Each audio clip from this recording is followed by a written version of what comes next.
Hello दोस्तों, आज मैं आपको एक कहानी सुनाने जा रही हूँ जिसका शीर्षक है फैसला। उन दिनों हीरालाल और मैं अक्सर शाम को घूमने जाया करती थी। शहर की गलियां लांघकर हम शहर के बाहर खेतों की ओर निकल जाते थे। हीरालाल को बातें करने का शौक था और मुझे उसकी बातें सुनने का। वह बातें करता तो लगता जैसे जिंदगी बोल रही है। उसके किस्से कहानियों का अपना फलसफाना रंग होता। लगता जो कुछ किताबों में पढ़ा है सब गलत है। व्यवहार की दुनिया का रास्ता ही दूसरा है। हीरालाल मुझसे उम्र में बहुत बड़ा तो नहीं है, लेकिन उसने दुनिया देखी है। बड़ा अनुभवी और पैनी नज़र का आदमी है। उस रोज़ हम गलियां लांघ चुके थे और बाग की लंबी दीवार को पार कर रहे थे जब हीरालाल को अपने परिचय का एक आदमी मिल गया। हीरालाल उससे बगलगीर हुआ, बड़े तपाक से उससे बतियाने लगा, मानो बहुत दिनों बाद मिल रहा हो। फिर मुझे संबोधन करके बोला, आओ मैं तुम्हारा परिचय कराऊं, यह शुक्ला जी हैं। और गदगद आवाज में कहने लगा, इस शहर में चिराग लेकर भी ढूंढने जाओ तो इन जैसा नेक आदमी तुम्हें नहीं मिलेगा। शुक्ला जी के चेहरे पर विनम्रतावश हल्की सी लाली दौड़ गई। उन्होंने हाथ जोड़े और एक धीमी सी झेप भरी। मुस्कान उनके होठों पर कांपने लगी। इतना नेकसीहत आदमी ढूंढे भी नहीं मिलेगा। जिस ईमानदारी से इन्होंने जिंदगी बिताई है, मैं तुम्हें क्या बताऊं। यह चाहते तो महल खड़े कर लेते, लाखों रुपया इकट्ठा कर लेते। शुक्ला जी और ज्यादा झेपने लगी। तभी मेरी नज़र उनके कपड़ों पर गई। उनका लिबास सचमुच बहुत ज्यादा था। सस्ते से जूते, घर का धुला पजामा, लंबा बंद गले का कोट और खिचड़ी मूछें। मैं उन्हें हेड क्लर्क से ज़्यादा का दर्जा नहीं दे सकता था। फिर आगे हीरालाल कहने लगा, जितनी देर उन्होंने सरकारी नौकरी की, एक पैसे का रवादार नहीं हुए। अपना हाथ साफ रखा। हम दोनों एक साथ ही नौकरी करने लगे थे। यह पढ़ाई के फौरन बाद ही कंपटीशन में बैठे थे और कामयाब हो गए थे और जल्द ही मजिस्ट्रेट बनकर फिरोजपुर में नियुक्त हुए थे। मैं भी उन दिनों वहीं पर था। मैं प्रभावित होने लगा। शुक्ला जी अभी लजाते हाथ जोड़े खड़े थे और अपनी तारीफ सुनकर सिकुड़ते जा रहे थे। इतनी सी बात तो मुझे भी खटकी कि साधारण कुर्ता पैजामा पहनने वाले लोग आमतौर पर मजिस्ट्रेट या जज नहीं होते। जज होता तो कोट पतलून होती, 2-3 अर्दली आसपास घूमते नजर आते। कुर्ता पैजामा से भी कभी कोई न्यायाधीश हो सकता है। इस झेप विनम्रता प्रशंसा में ही यह बात रह गई कि शुक्ला जी अब कहाँ रहते हैं। क्या रिटायर हो गए हैं या अभी भी सरकारी नौकरी करते हैं। और उनका कुशल क्षेम पूछकर हम लोग आगे बढ़ गए। ईमानदार आदमी क्यों इतना ढीला ढाला होता है, क्यों सकुचाता झेपता रहता है, यह बात कभी भी मेरी समझ में नहीं आई। शायद इसलिए कि यह दुनिया पैसे की है। जेब में पैसा हो तो आत्मसम्मान की भावना भी आ जाती है, पर अगर जूते सस्ते हों और पजामा घर का धुला हो तो दामन में ईमानदारी भरे रहने पर भी आदमी झेपता सकुचाता ही रहता है। शुक्ला जी ने धन कमाया होता, भले ही बेईमानी से कमाया होता, तो उनका चेहरा दमकता, हाथ में अंगूठी दमकती, कपड़े चमचम करते, जूते चमचमाते, बात करने के ढंग में ही रौब झलकता। खैर हम चल दिए। बाग की दीवार पीछे छूट गई। हमने पुल पार किया और शीघ्र ही प्रकृति के विशाल आंगन में पहुंच गए। सामने हरे भरे खेत थे और दूर नीलिमा की चीनी चादर ओढ़ी छोटी छोटी पहाड़ियां खड़ी थीं। हमारी लंबी सैर शुरू हो गई थी। इस माहौल में हीरालाल की बातों में अपनी आप ही दर्शनीयता की पुट आ जाती है। एक प्रकार की तटस्थता, कुछ कुछ वैराग्य सा, मानव प्रकृति की विराट पृष्ठभूमि के आगे मानव जीवन के व्यवहार को देख रहा हो। थोड़ी देर तक तो हम चुपचाप चलते रहे। फिर हीरालाल ने अपनी बाह मेरी बाह में डाल दी और धीमे से हंसने लगा। फिर आगे हीरालाल कहने लगा, सरकारी नौकरी का उसूल ईमानदारी नहीं है, दफ्तर की फाइल है। सरकारी अफसर को दफ्तर की फाइल के मुताबिक चलना चाहिए। हीरालाल मानो अपने आप से बातें कर रहा था। वह कहता गया, इस बात की उसे फिक्र नहीं होनी चाहिए कि सच क्या है और झूठ क्या, कौन क्या कहता है। बस यह देखना चाहिए कि फाइल क्या कहती है। फिर मैंने कहा, यह तुम क्या कह रहे हो? मुझे हीरालाल का तर्क बड़ा अटपटा लगा। हर सरकारी अफसर का फर्ज है कि वह सच की जांच करे। फाइल में तो अनशन भी लिखा रह सकता है। फिर हीरालाल कहने लगा, ना ना ना, फाइल का सच ही उसके लिए एकमात्र सच है। उसी के अनुसार सरकारी अफसर को चलना चाहिए, ना 1 इंच इधर ना 1 इंच उधर। उसे यह जानने की कोशिश नहीं करनी चाहिए कि सच क्या है और झूठ क्या।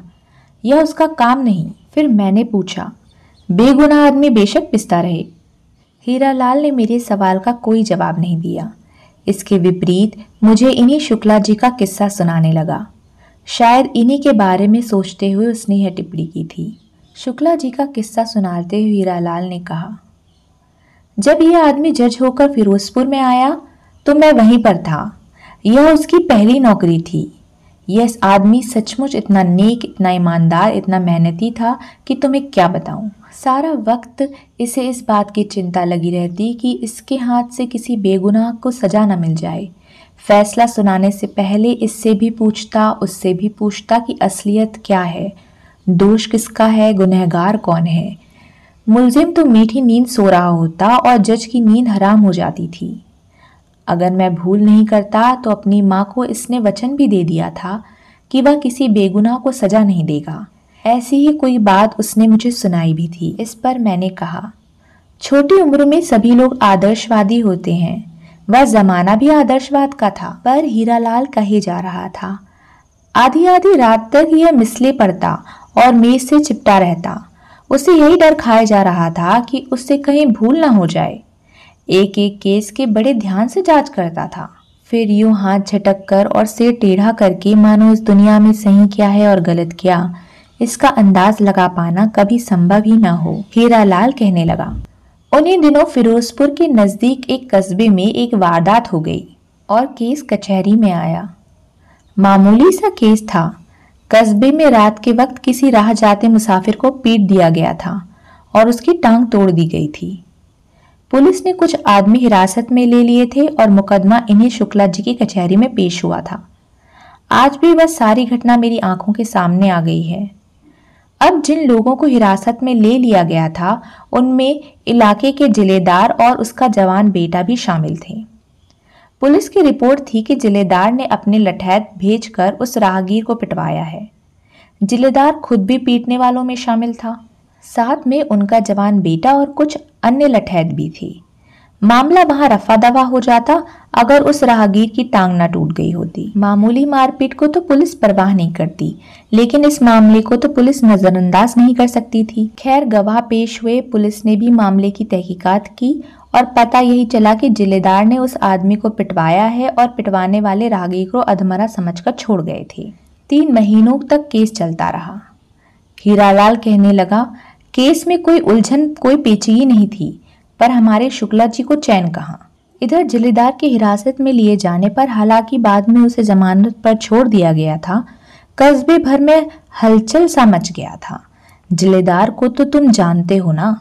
जिलेदार का काम मालगुजारी उगाना होता है और गांव में उसकी बड़ी हैसियत होती है। यूं वह सरकारी कर्मचारी नहीं होता।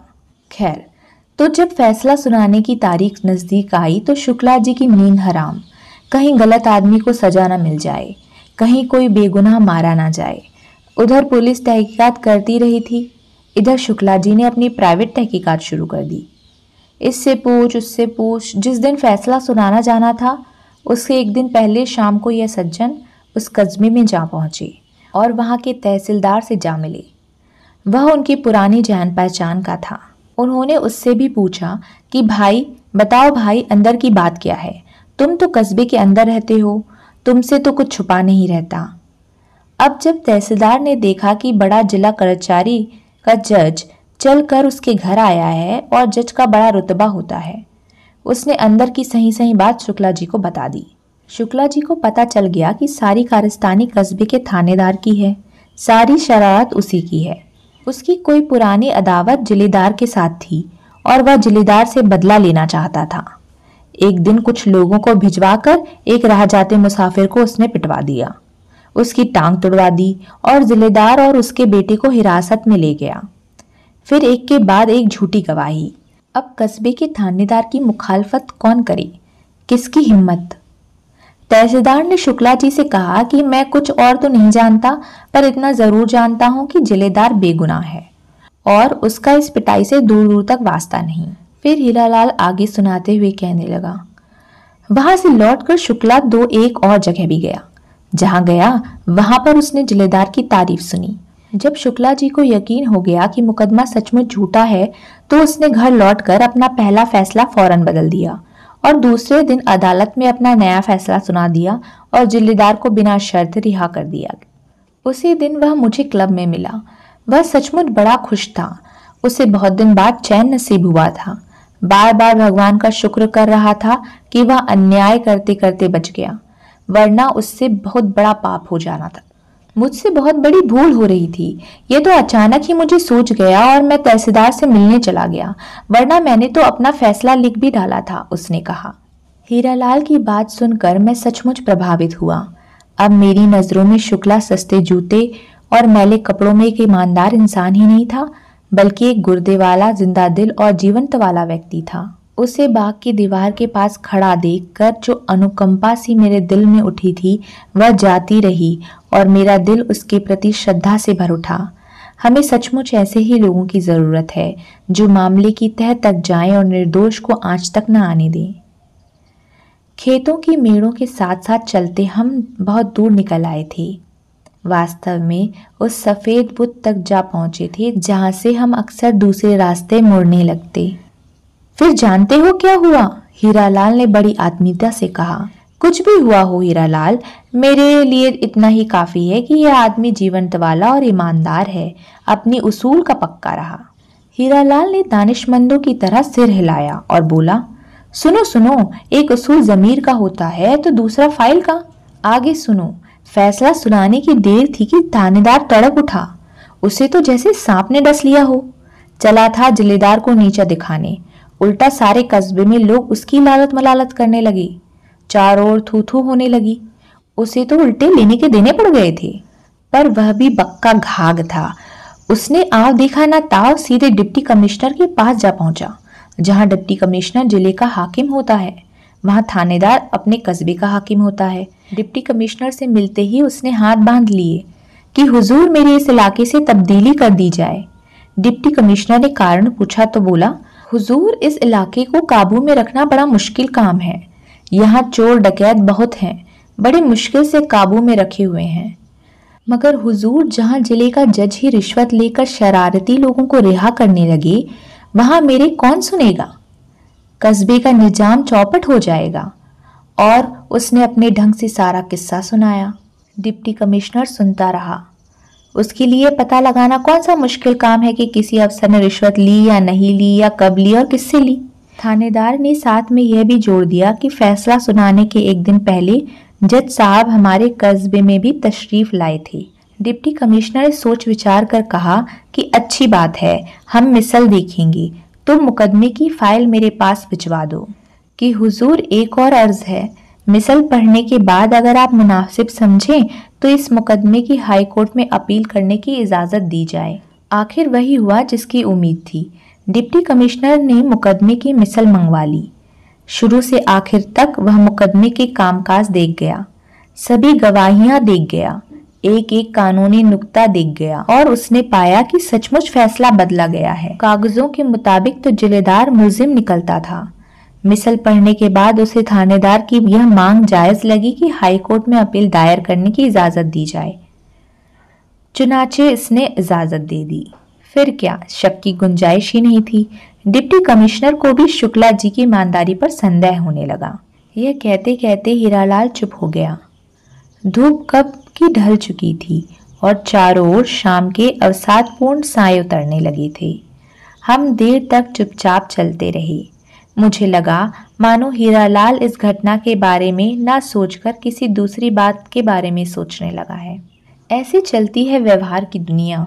वह कहने लगा, मामला हाई कोर्ट में पेश हुआ और हाई कोर्ट ने जिला अदालत के फैसले को रद्द कर दिया। जिलेदार को फिर से पकड़ लिया गया और उसे 3 साल की कड़ी कैद की सजा मिल गई। हाई कोर्ट ने अपने फैसले में शुक्ला पर लापरवाही का दोष लगाया और उसकी न्यायप्रियता पर संदेह भी प्रकट किया।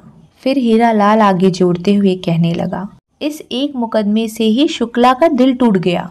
उसका मन ऐसे खट्टा हुआ कि उसने जिले से तब्दीली करवाने की दरख्वास्त दे दी। और सच मानो, उस एक फैसले के कारण ही वह जिले भर में बदनाम भी होने लगा था।